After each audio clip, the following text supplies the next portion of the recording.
All right, we are now in the third video talking about world religions and introduction to those. And this will be the third of four, and so the fourth one will be coming along right after this. In the last video, we talked about definitions of religion, looked at various definitions and how people were trying to define religion. We settled on our own definition, which we're using from the textbook, and I do believe it's a very good definition. We also looked at 6 factors in identifying what constitutes a religion. And then we introduced the 3 approaches to the theory of religion. In other words, how does it come into being, whether it's a psychological approach, the evolutionary approach, or a monotheistic approach. And so we covered the subjective approach last time, and we will be covering the evolutionary approach in this video. And then in the final video, we'll continue on with the monotheistic approach and some other things that we need to cover. All right, so let me share the screen with you, and we'll get back to our previous presentation. All right, we last ended with the critique of the evolutionary approach, and now, not the evolutionary, the subjective approach. Now we move on to the evolutionary approach. And we'll summarize some of this as we go along, but we'll begin with the idea of evolution. And this approach just assumes that life is evolving. And so we should point out that the idea of life evolving and getting better already was in existence before Charles Darwin came along with his Origin of the Species, and really put the idea of evolution in a biological or scientific construct. But excuse me. So this idea already existed back in the 1700s, that people were progressing from the primitive to the more civilized or complex. And of course, those who were saying this were among the more civilized, or that they thought of themselves as that way. Well, Charles Darwin comes along and says, well, if you look at the world, say, and it's evolving from something basic to something more complex. But the philosophical commitment to the idea of this evolution of humanity was there. And most people at that time period were saying, you have your primitive cultures, these represented the early stages of religion. And so cultural anthropology, which is one of my areas of study, kind of dictated that, well, as humanity evolved, they developed culture, and you got the primitive cultures, so we can go out there and find these primitive cultures, and they represent what it might have been like early on. And so they had a big search for these primitive cultures, and out of that research, they would come up with some concepts that we're going to go through here in a moment. But notice this assumes that the Western culture is the highest known form. But if you really go back and look at some what would have been called as a primitive culture, they already had a concept of one God in a lot of them. And some have argued that the concept of one God goes back into the primitive cultures before multiple gods and other type of things. So just keeping that in mind as we get into this evolutionary approach.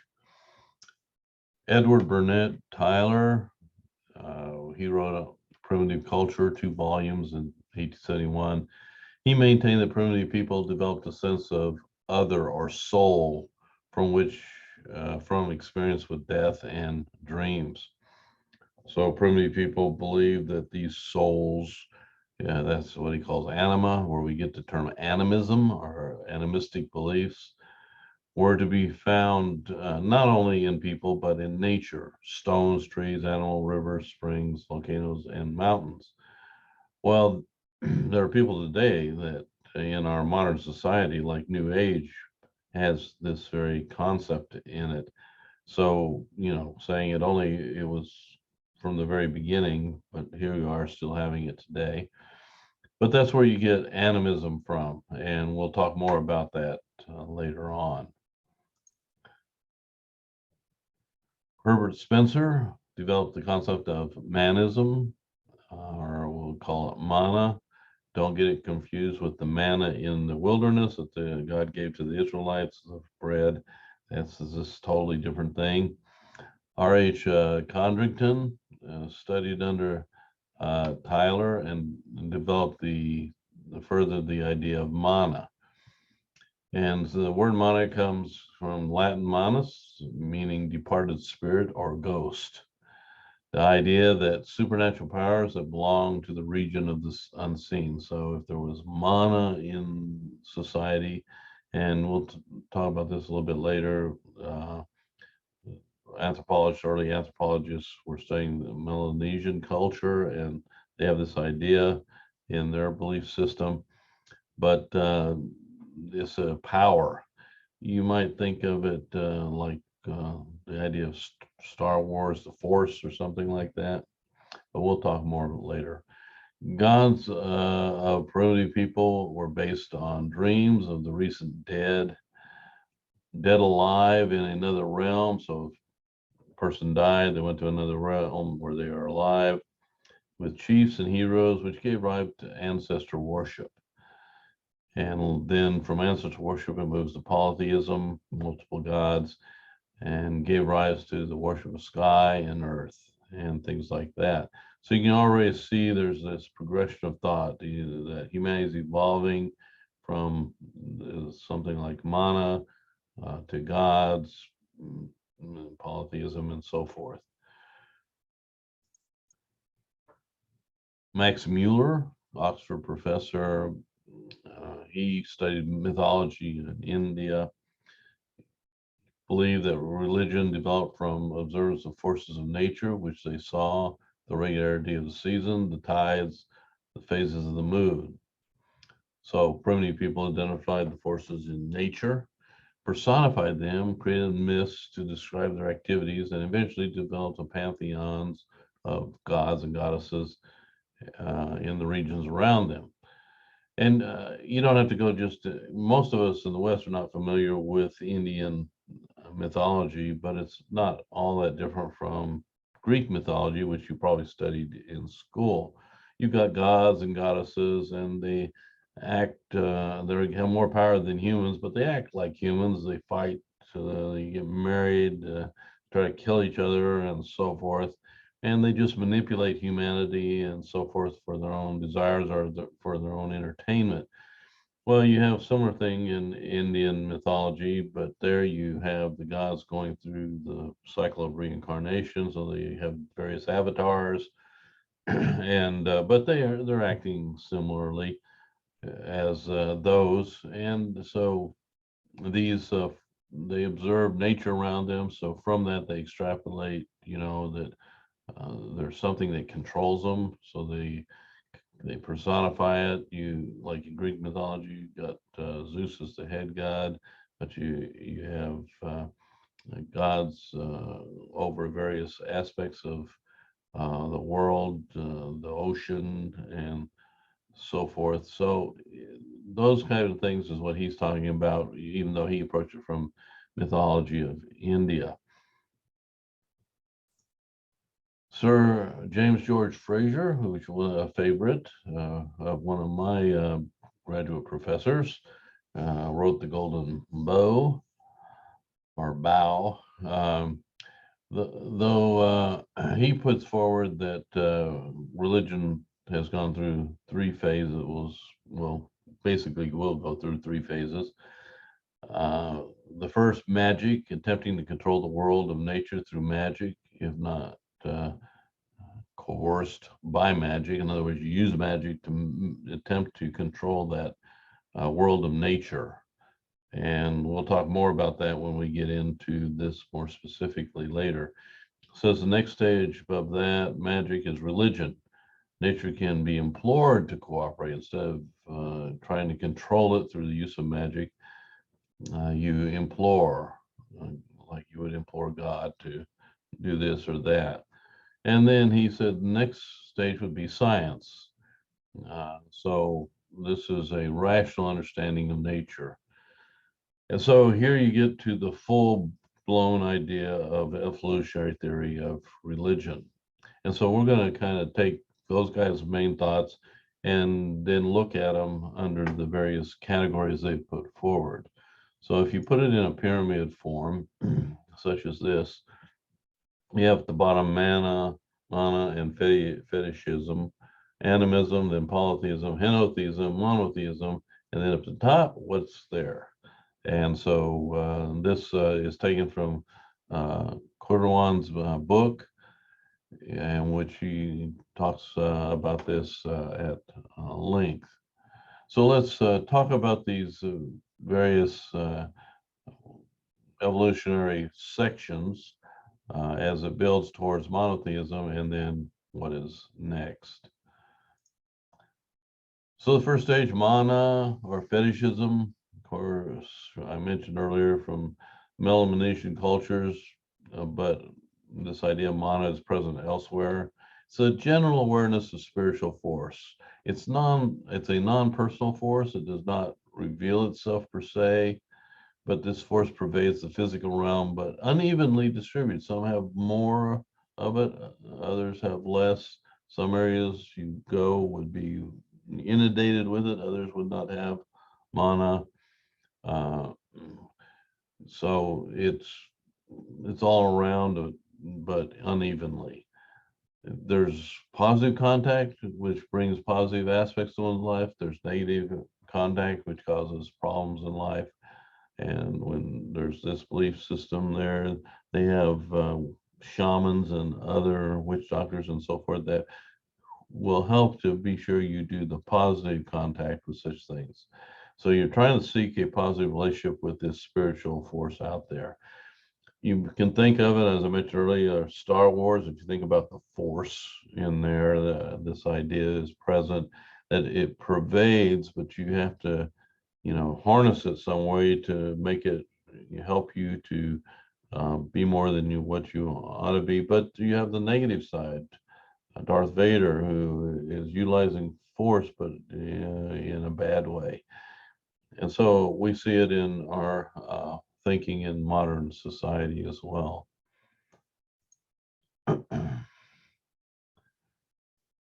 Fetish, we don't often talk about a fetish. We talk about a person who has a shoe fetish. They always have to have all these shoes and things like that, but that's not what we mean by that. And this is when an object is seen as endowed with a great amount of mana, spiritual power, in other words. You see it in movies, you got voodoo and you have a doll, and you stick a pin in the doll, and the person is supposed to represent, oftentimes has hair from that person on the doll, and it stabs the person through the doll. That power is being brought over into that. So that's a lot in voodooism and other belief systems. It can be in a bone, a stick, pretty much anything can be utilized that way, but that's called a fetish. And the idea is that that humans can harness the mana for positive effects. When you have this belief, you're trying to find ways, and you have practitioners like shamans who can, to one degree or another, control it, but nobody can totally control it. This is where you get into magic. I don't know. I like magicians. I like to watch them, and how they can create these illusions and things like that. But we're not talking about that kind of magic. We're talking about magic in the sense of manipulation of human beings of spiritual forces. So human beings use various systems and means, incantations, potions, to bring about desired results. You see this probably real well if you've read Harry Potter's book or seen the movies. Notice that they do magic, but they have to use these potions and have to say the right words to make it work, control that realm out there, that magical realm or that spiritual realm. So it's a lot of manipulation involved. And if you get it wrong, you have bad results. You want to have somebody fall in love with you, but you turn them into a toad instead or something like that. So you have to have correct techniques for this to succeed. So in the movies, you can see, sometimes they don't get it right and something unexpected happens.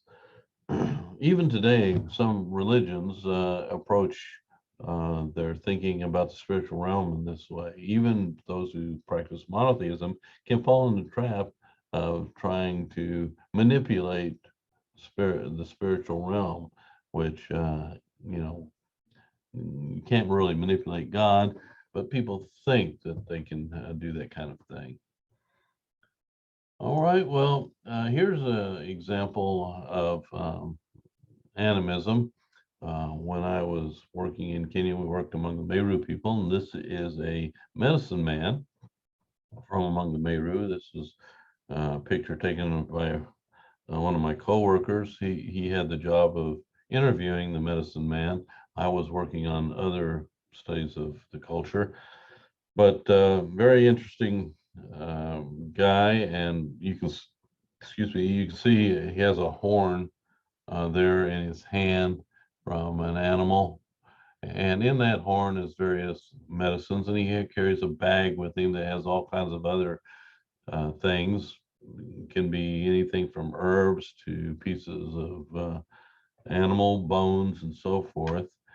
And so he goes out and he will access the ancestral spirits to for the Meru people, and to find out, is there a problem because the ancestral spirits are upset, or you might do things to make the ancestral spirits help things, or he may actually give you some kind of potion that he's developed. For example, they would uh, use different herbs to make something to help with malaria and things like that. So a lot of variations in what he does, but you have to take pay for it and give you a receipt even. But my coworker, when he was visiting with them, he was talking about, what he carried in his bag and so forth. And a small goat walked up next to him, and my coworker was sitting there, and he reached around, put his arm around the goat, and then bent down and grabbed the little goat's head, goat's horn, and grabbed it with his teeth and pulled that horn right out of that little goat's head. He said, "I needed this for something I'm going to do later on." You can imagine my coworker said his mouth just dropped wide open. He never seen anything quite like that. I imagine most of us haven't. But that was something he needed to do his work as a medicine man. So you get into this idea of animism. Definition for animism: the belief and worship of spiritual beings that inhabit people, places, or objects. And it really just depends on the belief system. It comes from the Latin word anima, soul. And so you also have nature spirits, generally have human form and personality, but not directly related to humanity. They also inhabit places, objects, and animals. They may speak, and they may have even a social order, depending on the belief systems.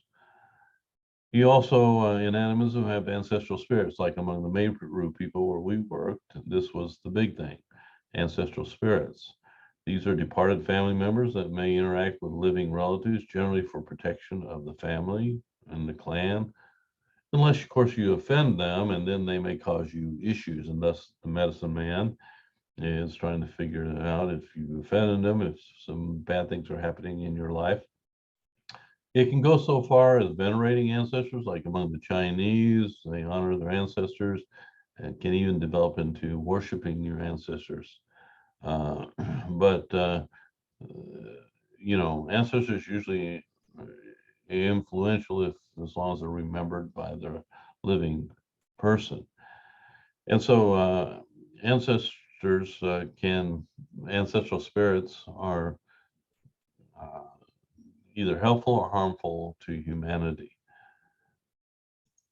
So they are finite, they're limited in power, They need to be informed.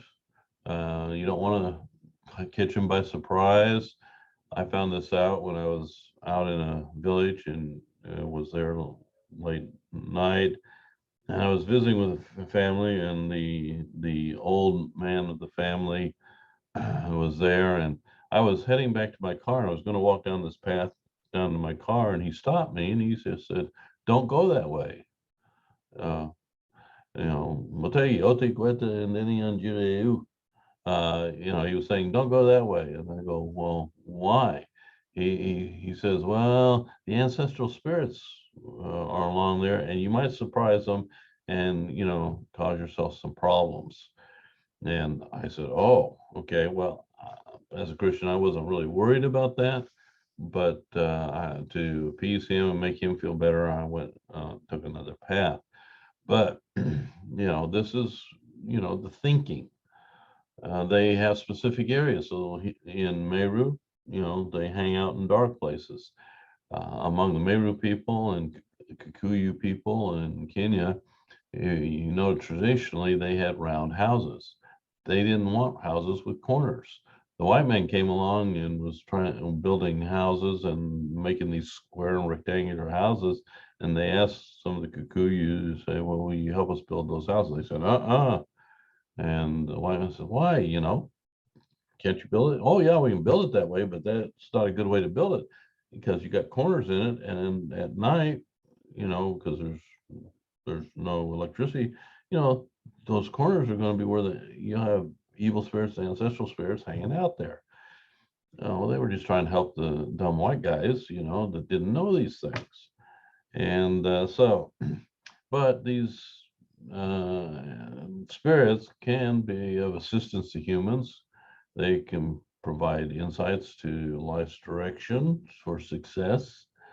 This is where you get fortune tellers, soothsayers, diviners, who can access these ancestral spirits, and tell you, "Hey, this is what they say." And you try to be on the good side, so they provide you protection. You need to show respect for these spirits, to keep harmony with the family and the community, to honor the ancestors. So if you don't honor the ancestors, they're going to cause you issues or take away their protection of your family and clan. To control them, you use medicine men or witch doctors or shamans, depending on the culture, who have means of accessing these spirits and gaining their cooperation by proper things. Like you could say, you give the medicine man a goat, and he'll go up and offer a sacrifice, or they'll use the horns for something or something like that. Many ways, and it varies tremendously from place to place. So, animism, next level. Now we move on to the third level, polytheism, which is a term we're probably all familiar with, the worship of many gods. In this one, the spiritual realm is deified with transition from venerating spirits to worshiping gods. So, depending on who you read on this, there's different ways that people have transitioned from worshiping ancestors or honoring ancestors to lifting them up higher, turning them into gods, and things like that. Now, even in the Bible, we see this, and but you have Colossians 2:18 talks about the worshiping of angels, not instead of God. Or you can see, Paul talking about food offered to idols. It was people in those time periods did worship multiple gods and goddesses and so forth. Gods are vastly superior to spirits, so you can't really control them with magic. They're to be venerated, honored, worshipped. You have pantheons, in other words, this gathering of the various gods and goddesses in a particular belief system, and so they're just all the gods and gods of a particular religion. They can have a hierarchy, like in Greek mythology, Zeus being the highest, but you had others.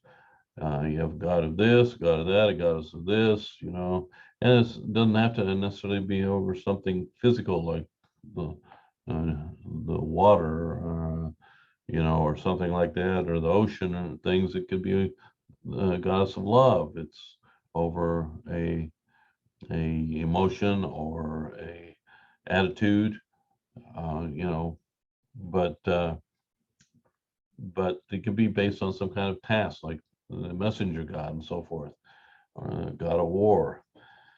Instead, you worship them, entreating their favor because they are more powerful than the spirits, um, and you recognize them as superior, submitting to them. If you look at the Greek gods and goddesses, for example, they had a tendency to, you know, to do whatever they want. They act like human beings, and sort of like reading a soap opera about what's going on in the spiritual realm. But the relationship with humanity is, you almost have to cajole them. They're not really there for your welfare like God is there for our welfare. In fact, they could just, because they feeling rather out of sorts, they mistreat you and so forth. But the idea is they're not is easily manipulated by spirits. So you worship them instead of use magic. You kind of offer sacrifices to them to get them to treat you well and to give you what you're asking for, and things like that.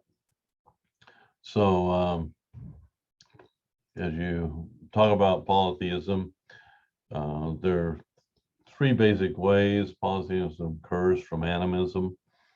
And we see this in some of the writings, exalting ancestors who were of high social status, chiefs or medicine men or some kind of prophets. Uh, they were deemed to have more spiritual power, so they get deified. Promoting nature and household spirits to divine status.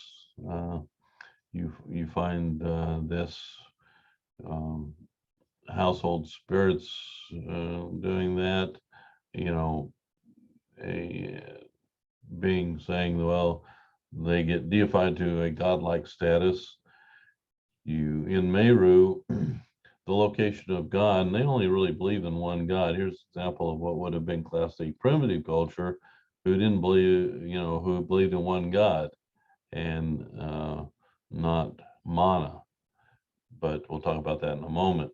Yeah, but where the best place to access God in their thinking was up on top of a mountain where there was always water. And this could be, depending on your location, among the Meru, on Mount Kenya or on Mount Nambini. But water was seen as needed for survival, fertility. So you have gods and gods that are imputed from those aspects, but for the Meru people, that wasn't the case. God always existed and didn't come from that background.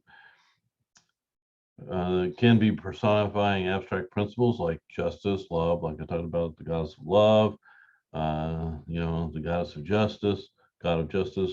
Uh, it does not have to be be personified or have an image even, but that's some of the places it polytheism comes from. A term you may not recall from your studies, but henotheism. People believe in many gods but worship only one of them. And so, yeah, this was very popular. You can see this in biblical times.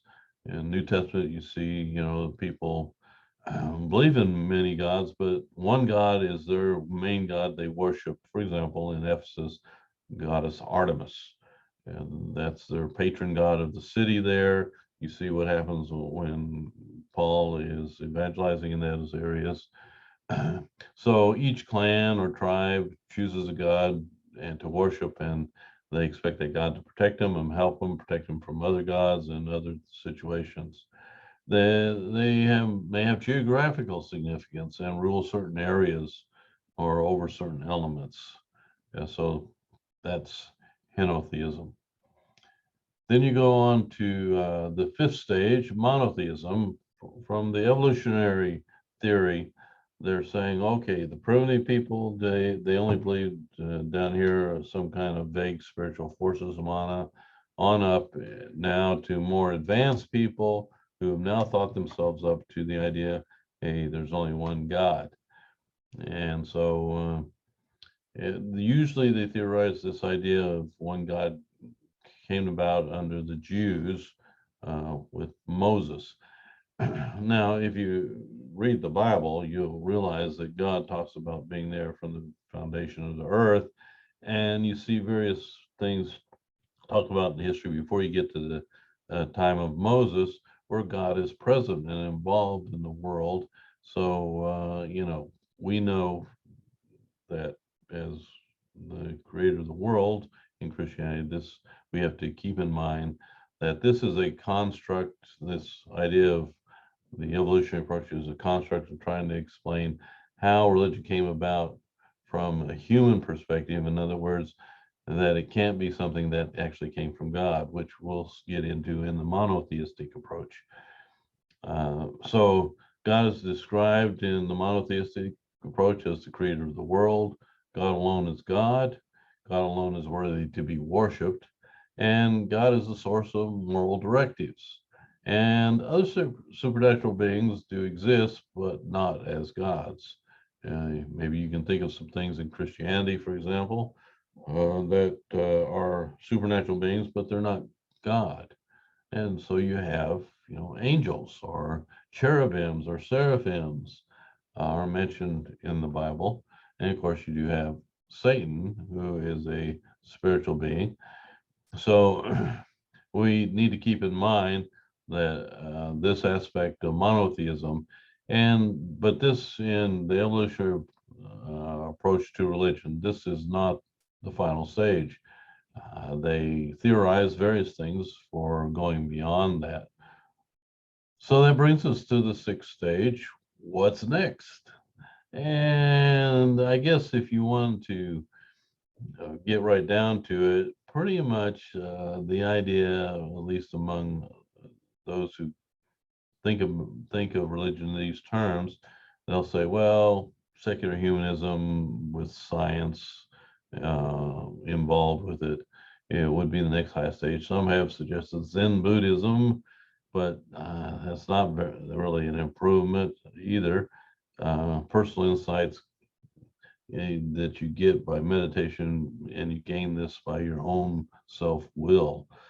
So everything seems to point, it goes back to humanity as the top. And that hasn't worked out well in the past, and I don't think it'll work out well in the future. Well, so there's some critiques of this monotheistic, this evolutionary approach. First, this progression that we just went through, it's never been seen to progress that way. You look at the religions in the world and in various cultures, and they're a mixed bag. And for example, I gave you the example a minute ago of the Meru people. They don't really have mana, and they have always, as far back as they can remember, believed in only one God who's creator of the world. He's called Mweni Inya, the owner of all strength, or in other words, God Almighty. He's called Murungu Injeru, God of blackness, which is equivalent to us today as saying Holy God. Well, that's primitive by the evolutionary approach. They say, well, that shouldn't be there. But so often, many of the so-called primitive religions have the aspect of one God early on or associated with it from the very beginning. And you see changes occurring both ways. They're not going from mono upway. You can see them going downward and all mixed up and jumbled up. And so this theory really doesn't hold up under scrutiny. The first two stages often have gods associated with them. For example, Meru would be animistic, but one god in their history. But many traditional cultures show ties to monotheism. And when we get into the section on monotheism as a source of religion, we'll talk about that some more. So to just kind of summarize the two first two approaches, the subjective psychological approach and the evolutionary approach. A little bit of uh, artwork here, but the subjective approach basically moves from your psyche up here.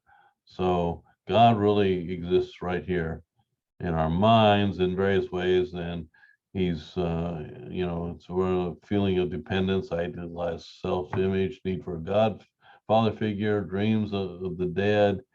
It's subconscious feelings and dreams being manifested, and we're creating God from our minds, and we're creating our religion around that.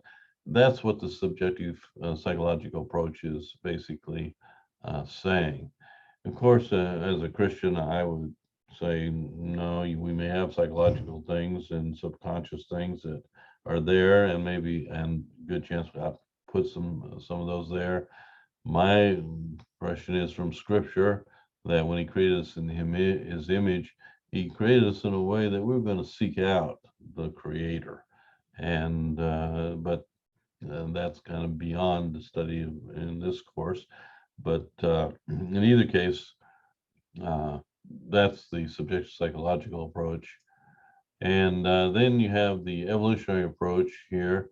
Starts with mana, moves on to animism, moves on to polytheism, henotheism. But notice all these basically, we're saying that people are, if you combine it with subjective psychological approach, we're creating these from our minds in the evolution approach, and they would combine the two there. And then finally, you have monotheism, but then you got to decide really what's next. And there's this idea of going from primitive to advanced, but we know for a fact that in a lot of monotheistic believers today, but they have a lot of mana ideas, New Age movement, various new religious movements today have a lot of this mana, that this soul penetrates the uh, whole of our universe. So you have New Age people wanting to move closer to nature and so forth, and nature is being personified, and so you get a lot of animism as well involved with it. So that's the evolutionary approach, and that's where we wanted to get to today in this third in the series of four on introducing world religions. We will pick up with the final in this series next time and talk about the monotheistic approach, along with several other things, to conclude this series. So, in the meantime, I hope your studies go well. And if you need to get in touch with me for any reason, feel free. But have a good day.